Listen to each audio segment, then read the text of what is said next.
The use of dummy corporations to shield the identities of the business owners is the latest wrinkle exposed in today's Senate Blue Ribbon hearing.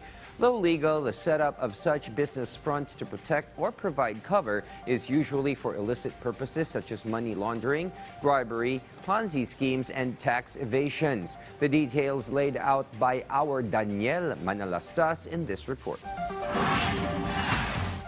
Some senators believe that some contractors for flood control programs are just dummy. This is what Senate Minority Leader Tito Soto revealed, while Senate Majority Leader Joel Villanueva confirmed names who he think might be.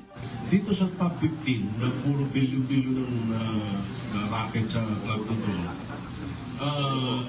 meron talaga kaming alam, hindi lang suspecha, meron kaming alam na mga at least 3-4 doon ay yung mga nakalistang pangalan, hindi yun talaga may-ari.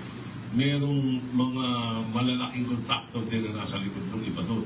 How do you assess yung Wawaw owner, yung Arevalo, at saka yung Remando? How do you assess it? Well, it looks like they are dummy companies, no? Yung diniscuss namin sa floor kahapon na kamakalawa, if I'm not mistaken, na ang dami talagang nagpapahiram ng lisensya. License for rent talaga. Senate Blue Ribbon Committee Chairperson Rodante Marcoleta meanwhile shared and clarified the news on contractors who reportedly left the country. Hindi naman ibig sabihin lumabas dahil doon. Merong nandun sa ibang bansa. Eh, malay mo, baka umuwi naman sila. Hindi ko naman sinabi na nagtago o kusang tumakas. Hindi. Kasi sa informasyon, inahanap nga kung present sila, may nagsasabing nasa ibang bansa. To recall, during the past hearing, embattled contractor Sara Diskaya confirmed this during Senator Ronald De La Rosa's questioning. Yung mga flood control projects, kailan kayo nag-engage ng flood control projects sa DPWH? Siguro mga 2016 onwards. Please make sure of your answer. Yes po, 2016 onwards po. 2016 onwards? Yes po. 2016 onwards.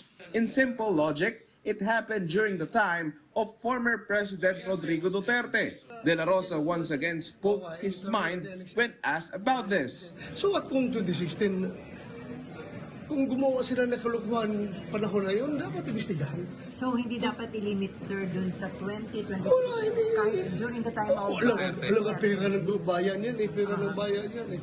Hindi porque during the time of PRRD, i-exempt natin sa investigation. Meanwhile, Senate President Pro Tempore Jingo Estrada is thinking of holding Diskaya in contempt if she will lie in the next hearing.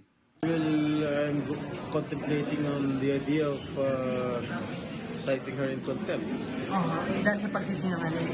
Kung paninindigan niya, sir. She's a blatant liar and her statement is full of inconsistencies. Kita mo, sabi niya, sa Alpha and Omega lang siya concerned.